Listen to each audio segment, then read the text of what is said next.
प्रिय मित्रों, स्वागत है आपका इस आत्मिक यात्रा में। यह वह यात्रा है जहां हम अपने भीतर झांकेंगे, अपने दिल की गहराइयों में उतरेंगे और देखेंगे कि कहीं हमारी आत्मा वह मार्ग तो नहीं भूल गई जिस पर कभी हमने परमेश्वर के साथ चलना शुरू किया था।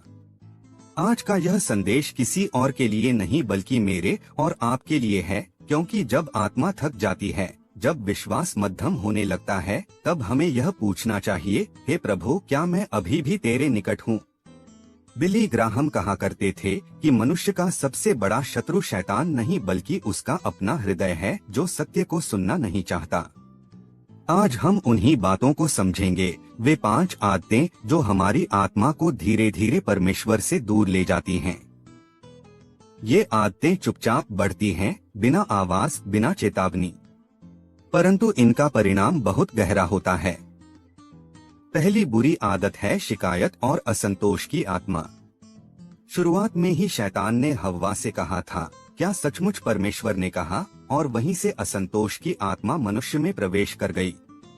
जब भी हम अपने जीवन, परिस्थितियां, लोगों से शिकायत करने लगते हैं, हम यह भूल जाते हैं कि हर चीज परमेश्वर की योजना के अनुसार चल रही है। शिकायत आत्मा की वह दीमक है जो विश्वास को धीरे धीरे खा जाती है।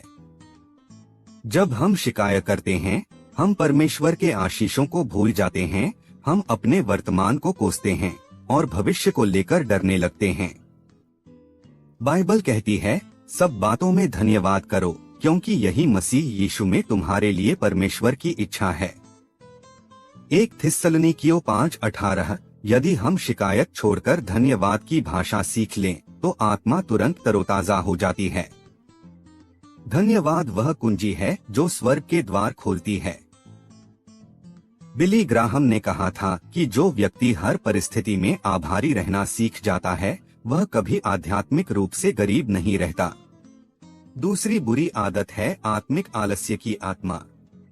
यह वह स्थिति है जब हम यह तो मानते हैं कि परमेश्वर है, परंतु उसके साथ समय बिताने की इच्छा खोने लगते हैं।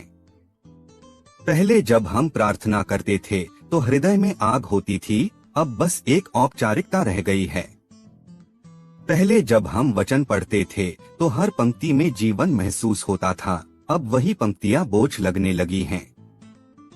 आत्मिक आलस्य चुपचाप मनुष्य के भीतर घर बना लेता है। यह कहता है, थोड़ा आराम कर लो, कल से फिर शुरू करेंगे, लेकिन कल कभी नहीं आता। इसी तरह आत्मा धीरे धीरे अपनी शक्ति खो देती है। यह वही है जो बाइबल कहती है कि आत्मा तो उत्सुक है पर शरीर दुर्बल। जब शरीर आत्मा पर हावी होने लगता है, तब व्यक्ति अपनी आत्मिक संवेदनशीलता खो देता है। बिली ग्राहम कहा करते थे कि यदि तुम परमेश्वर के साथ संबंध को जिंदा रखना चाहते हो, तो प्रार्थना को अपनी आदत नहीं, अपनी सांस बना लो। जैसे तुम सांस लेना नहीं भूलते, वैसे ही तुम्हें प्रार्थना करना नहीं भूलना चाहिए। आलस्य केवल शरीर को नहीं, आत्मा को भी कमजोर कर देता है। जो आत्मा आलसी हो जाती है, वह पाप के प्रलोभनों के सामने टिक नहीं सकती। आत्मिक जीवन में निरंतरता उतनी ही आवश्यक है जितनी किसी पौधे के लिए पानी। एक दिन पानी देना बंद कर दो और देखो कि पौधा मुरझाने लगता है। वैसे ही जब हम आत्मिक अभ्यासों, प्रार्थना, वचपठन, उपवास को छोड़ देते हैं, तो हमारी आत्मा भी मुरझाने लगती है। तीसरी बुरी आदत है क्षमा न करने की आत्मा। यह सबसे खतरनाक बीज है जो आत्मा को भीतर से सड़ा देता है। जब कोई हमें दुख देता है और हम उस व्यक्ति को क्षमा नहीं करते, तो हम उस दुख को अपनी आत्मा में जहर की तरह संजो लेते हैं। यह जहर धीरे धीरे फैलता है और हमारी शांति को खा जाता है। बाइबल कहती है, यदि तुम मनुष्यों के अपराध क्षमा नहीं करोगे, तो तुम्हारा स्वर्गीय पिता भी तुम्हारे अपराध क्षमा नहीं करेगा। मत्ती 6:15। क्षमा करना आसान नहीं होता, परंतु यह आत्मिक स्वतंत्रता की कुंजी है। जो क्षमा नहीं कर पाता, वह खुद को अतीत की जंजीरों में बांध देता है। बिली ग्राहम ने कहा था कि जब तुम किसी को क्षमा करते हो, तो तुम केवल उसे नहीं, बल्कि खुद को मुक्त करते हो। कई बार हम सोचते हैं कि क्षमा करने से दूसरा व्यक्ति जीत जाएगा, परंतु सच्चाई यह है कि क्षमा करने वाला ही परमेश्वर के समान बनता है, क्योंकि वही क्षमा परमेश्वर का चरित्र है। यदि तुम उस व्यक्ति से नफरत करते रहोगे जिसने तुम्हें चोट दी, तो तुम अपने भीतर शैतान को जगह दे रहे हो। क्षमा आत्मा की वह दवा है जो सबसे गहरे घावों को भी भर देती है। इसलिए यदि तुम्हारे मन में किसी के लिए कटुता है तो आज उसे छोड़ दो, क्योंकि जब तक तुम क्षमा नहीं करते, तुम्हारी आत्मा परमेश्वर की शांति को महसूस नहीं कर सकती। चौथी बुरी आदत है दूसरों का न्याय करने की आत्मा। यह आदत बड़ी सूक्ष्मता से हमारे भीतर जन्म लेती है। हम सोचते हैं कि हम केवल सत्य बोल रहे हैं या सलाह दे रहे हैं, परंतु वास्तव में हम किसी और के जीवन पर निर्णय सुना रहे होते हैं। जब हम दूसरों की गलतियों को तौलते हैं तो हम यह भूल जाते हैं कि परमेश्वर ने हमें न्यायाधीश नहीं बनाया। उसने हमें प्रेम करने के लिए चुना है, न कि निंदा करने के लिए। यीशु ने कहा था, जैसे तुम न्याय करते हो वैसे ही तुम्हारे साथ भी न्याय किया जाएगा। जब हम दूसरों का मूल्यांकन करते हैं तो हम स्वयं को परमेश्वर की जगह बैठा देते हैं। यही कारण है कि यह आदत आत्मिक रूप से बहुत खतरनाक है। बिली ग्राहम हमेशा कहा करते थे कि परमेश्वर का काम है न्याय करना, पवित्र आत्मा का काम है दोष का बोध देना, और मेरा काम है प्रेम करना। जब हम यह तीनों बातें गड़बड़ा देते हैं तो आत्मिक भ्रम पैदा होता है। न्याय करने की आत्मा हमें गर्व से भर देती है, और गर्व वह पहला पाप था जिसने शैतान को स्वर्ग से गिरा दिया। इसलिए जब भी तुम्हारे भीतर किसी और की आलोचना करने का मन उठे तो पहले खुद से पूछो, क्या मैं स्वयं निर्दोष हूँ? शायद वही प्रश्न तुम्हारे भीतर विनम्रता जगा देगा। परमेश्वर उन लोगों को नहीं देखता जो खुद को धर्मी मानते हैं, बल्कि उन पर दया करता है जो अपने घुटनों पर झुककर क्षमा मांगते हैं। पांचवी बुरी आदत है आत्मिक दिखावे की आत्मा। यह सबसे खतरनाक और सबसे छिपी हुई आदत है, क्योंकि इसे पहचानना कठिन होता है। जब हम अपने अच्छे कर्मों को दिखाने लगते हैं, जब हम अपने विश्वास को प्रदर्शन में बदल देते हैं, तब हम परमेश्वर की नहीं बल्कि अपनी महिमा करने लगते हैं। यह वही आत्मा है जिसने फरीसियों को अंधा कर दिया था। वे मंदिर में खड़े होकर प्रार्थना करते थे, पर उनका हृदय खाली था। वे लोगों को नियम सिखाते थे, पर अपने भीतर करुणा खो चुके थे। आत्मिक दिखावा आत्मा की विनम्रता को मार देता है। यह हमें दूसरों की नजरों में अच्छा दिखाता है, पर परमेश्वर की नजरों में खोखला बना देता है। यीशु ने कहा था, जब तुम प्रार्थना करो तो कोनों में खड़े होकर मत बोलो कि लोग तुम्हें देखें, बल्कि अपने गुप्त स्थान में जाकर प्रार्थना करो, और तुम्हारा पिता जो गुप्त में देखता है वह तुम्हें प्रतिफल देगा। इस वचन का अर्थ यही है कि सच्ची आत्मिकता भीतर से आती है, बाहर से नहीं।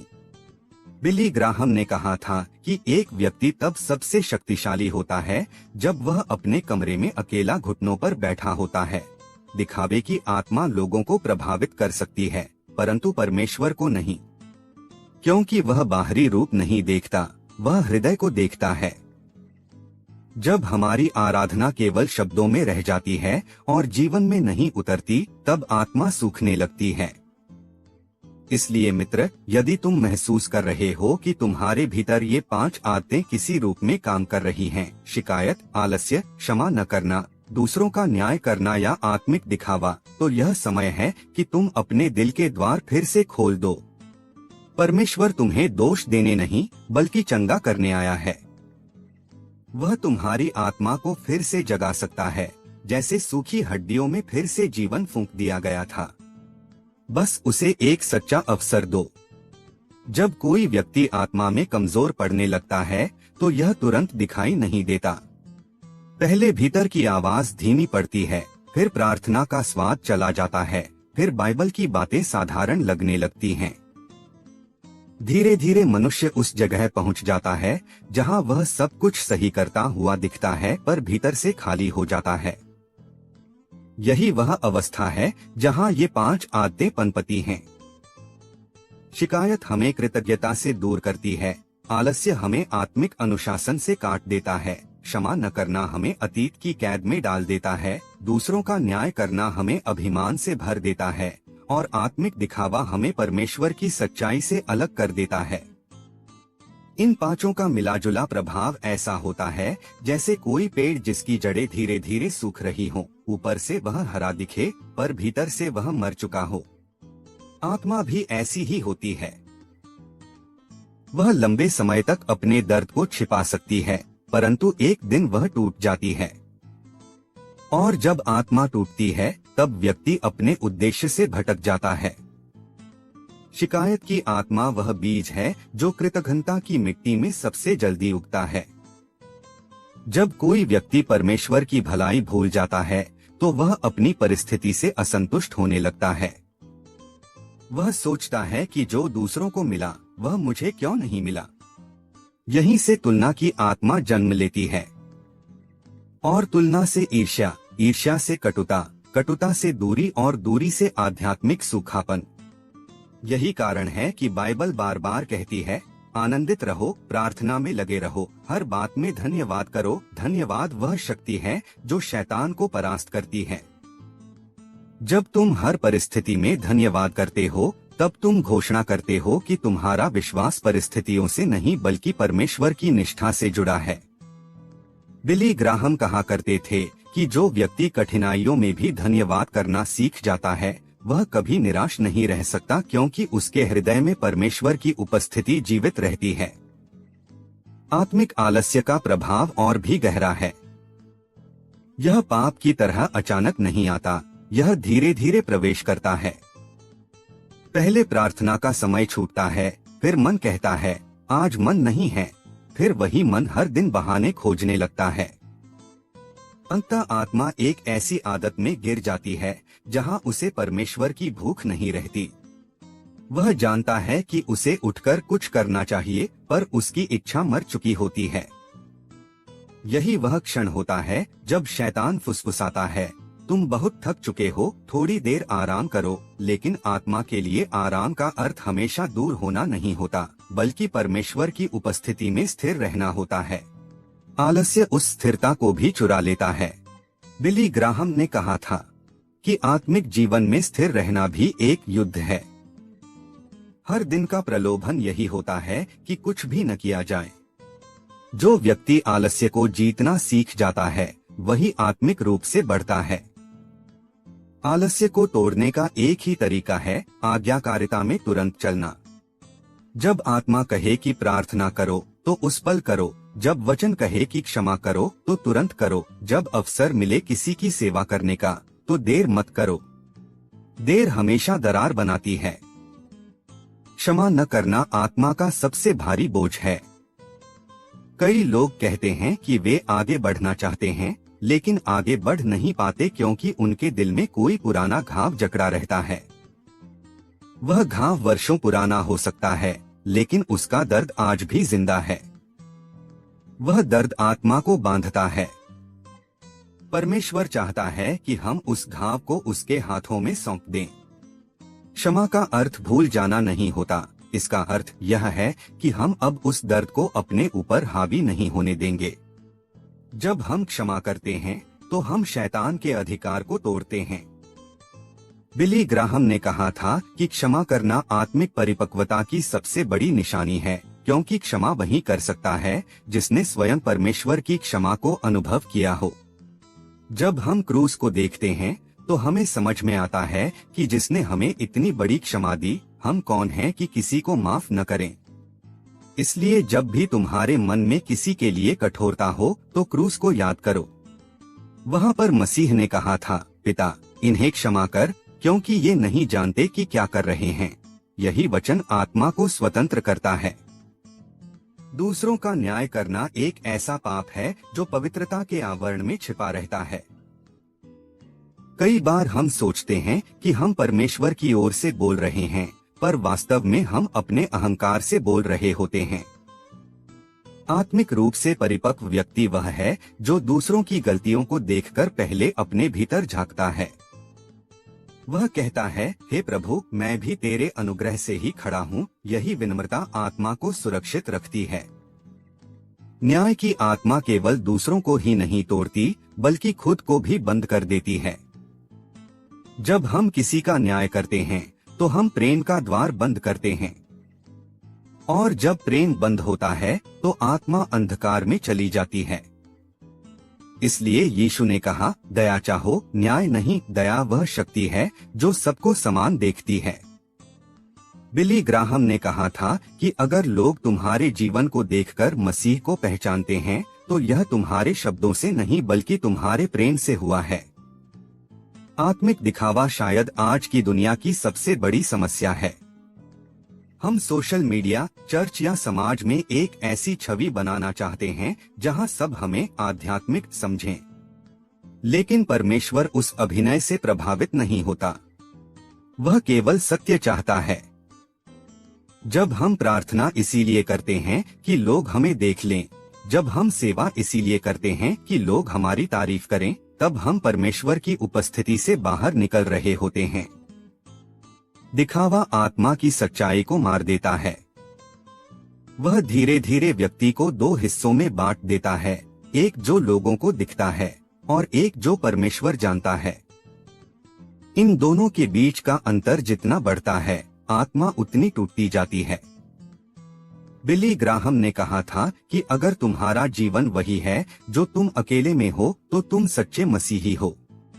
परमेश्वर उस सत्य को देखता है जो पर्दे के पीछे होता है। अब जब हम इन 5 आदतों को समझ चुके हैं तो हमें यह भी देखना होगा कि आत्मा फिर से कैसे जाग सकती है, क्योंकि परमेश्वर का उद्देश्य केवल दोष दिखाना नहीं है बल्कि पुनर्स्थापना करना है।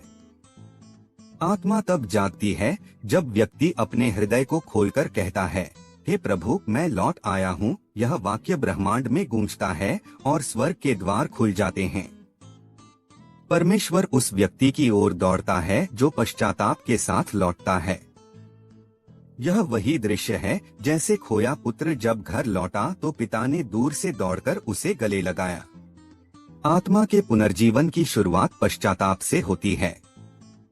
पश्चाताप कोई दंड नहीं, यह एक वरदान है, एक अवसर कि हम दोबारा जीवन पा सकें। जब आत्मा जागती है तो शिकायत की जगह कृतज्ञता आती है, आलस्य की जगह अनुशासन, कटुता की जगह क्षमा, न्याय की जगह करुणा और दिखावे की जगह सत्य। तब व्यक्ति का जीवन प्रकाशमय हो जाता है। लोग उसके शब्द नहीं, उसकी उपस्थिति में परमेश्वर को महसूस करने लगते हैं। यही सच्चा पुनर्जन्म है। यही आत्मा का पुनर्जीवन है।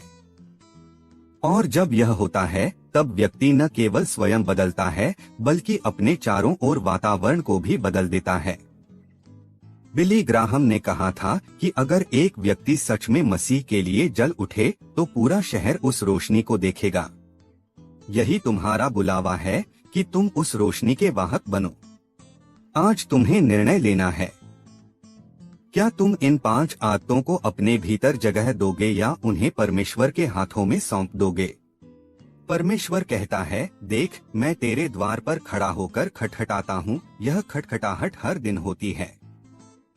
वह तब तक रुकता है जब तक तुम दरवाजा नहीं खोलते। जब तुम खोलते हो, वह प्रवेश करता है और आत्मा फिर से जीवित हो जाती है। तब तुम्हें महसूस होता है कि जो खालीपन था वह अब शांति से भर गया है। वह शांति जो संसार नहीं दे सकता पर मसीह दे सकता है। और जब तुम इस अवस्था में पहुंचते हो तो तुम्हारा जीवन दूसरों के लिए गवाही बन जाता है। अब तुम्हें प्रचार करने की जरूरत नहीं, तुम्हारा जीवन स्वयं प्रचार बन जाता है। लोग तुम्हारे शब्द नहीं, तुम्हारा व्यवहार देखकर जानेंगे कि परमेश्वर जीवित है।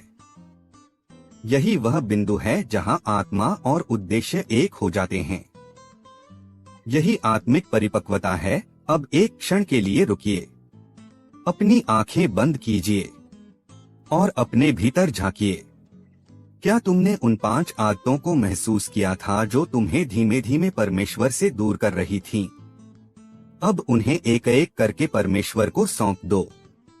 कहो, हे प्रभु, मैं शिकायत छोड़ता हूँ और धन्यवाद अपनाता हूँ। मैं आलस्य छोड़ता हूँ और तेरा अनुशासन स्वीकार करता हूँ। मैं क्षमा न करने की जगह क्षमा करता हूँ। मैं न्याय करने की जगह दया चुनता हूँ। मैं दिखावे की जगह सच्चाई में जीना चाहता हूँ। जब तुम यह कहते हो तब आत्मा के चारों ओर एक नई ताजगी उतरती है। जैसे कोई सूखी धरती बारिश से भीग जाती है, वैसे ही आत्मा परमेश्वर की कृपा से भर जाती है। यही वह क्षण है जहाँ परमेश्वर कहता है, देखो मैं सब कुछ नया करता हूँ। यह नया जीवन किसी धार्मिक रस्म का परिणाम नहीं, बल्कि एक जीवित संबंध का परिणाम है। अब तुम्हारे भीतर वही आत्मा है जिसने मसीह को मृतकों में से जिलाया। वही आत्मा अब तुम्हें उठाएगी, तुम्हें नवीनीकृत करेगी, तुम्हें दिशा देगी। अब तुम्हारा हर दिन, हर क्षण, हर सांस एक उद्देश्य के साथ जी जाएगी कि मैं अब अपने नहीं बल्कि मसीह का हूँ। अगर इस संदेश ने तुम्हारे हृदय को छुआ है तो इसे अपने तक मत रखो, क्योंकि शायद तुम्हारे एक शेयर से किसी और की आत्मा जाग जाए। इस वीडियो को लाइक करो ताकि परमेश्वर का वचन और दूर तक पहुँचे। कमेंट में लिखो, मैं अपनी आत्मा को परमेश्वर के हवाले करता हूँ, ताकि हम सब मिलकर एक आत्मिक परिवार बने। और हाँ, सब्सक्राइब करना मत भूलो, क्योंकि हर नए संदेश में परमेश्वर कुछ नया प्रकट करता है। अगला रहस्य शायद तुम्हारे जीवन को पूरी तरह बदल दे। देखते रहिए, परमेश्वर अब भी बोल रहा है।